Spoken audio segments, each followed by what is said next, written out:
I didn't flinch when her palm struck my face. The ballroom froze. 150 guests stared in silence, chandeliers glittering overhead, the DJ's hand hovering above the controls as the music cut out. I stood rooted, cheek throbbing, while my brother's fiancée glared at me, her lips curling as she spat through perfectly polished teeth. "You selfish little rat. If you won't hand over your house, then you don't belong here." Her insult cut deeper than the slap. I looked toward my mother, hoping for the smallest sign of protection.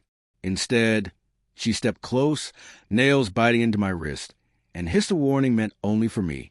"Don't cause a scene. Leave quietly." So I did.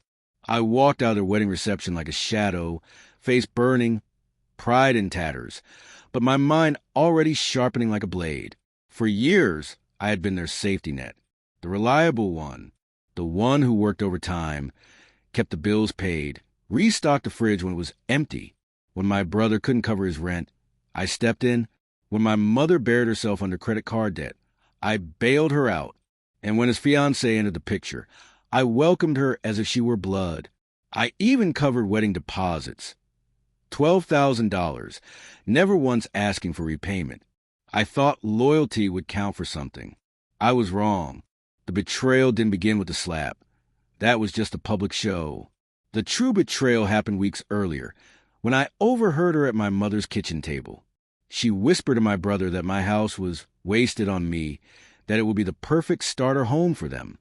She spoke like I wasn't even family, and my mother, wine glass in hand, smiled and nodded in agreement. That was the night I realized I wasn't a son or a brother to them anymore. I was property waiting to be stripped away. So no, I didn't cry after the slap. I didn't demand an apology or scream back. I went home, sat in my office, and started planning my retaliation with precision. Every dollar I had loaned my brother, documented. Every payment I had ever made on my mother's behalf, archived. Every message where they acknowledged owing me, saved.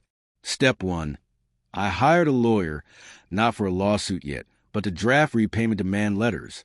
Those letters would be sitting in their inboxes before sunrise. Step 2. I called the bank. Months earlier, my brother had begged me to co-sign a joint account because his credit was wrecked.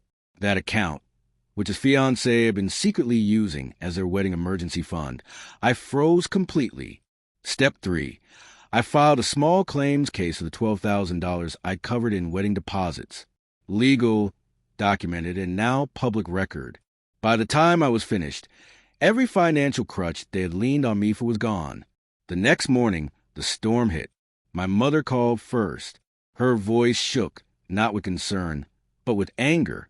"How could you do this to your own brother? His accounts are frozen." I let her rant, then answered calmly. "You told me to leave quietly." "I did. Now I'll stay quiet and let the paperwork speak." And I hung up. Minutes later, my brother's text flooded in. "Are you insane? They're threatening to cancel our honeymoon flights. You can't just take back money you gave us. Fix this." I sent him one reply.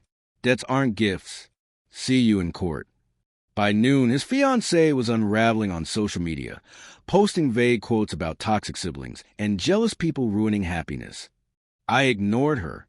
Instead, I sent her father, the man funding half their wedding, a neat PDF package of every debt, the frozen account, and the file claims. He had poured money into her fairy tale wedding. Now, he saw it was built on lies and stolen support. That evening, my doorbell rang. My brother stood there, pale, tie undone, drenched in cold sweat. "You're going to destroy us," he whispered.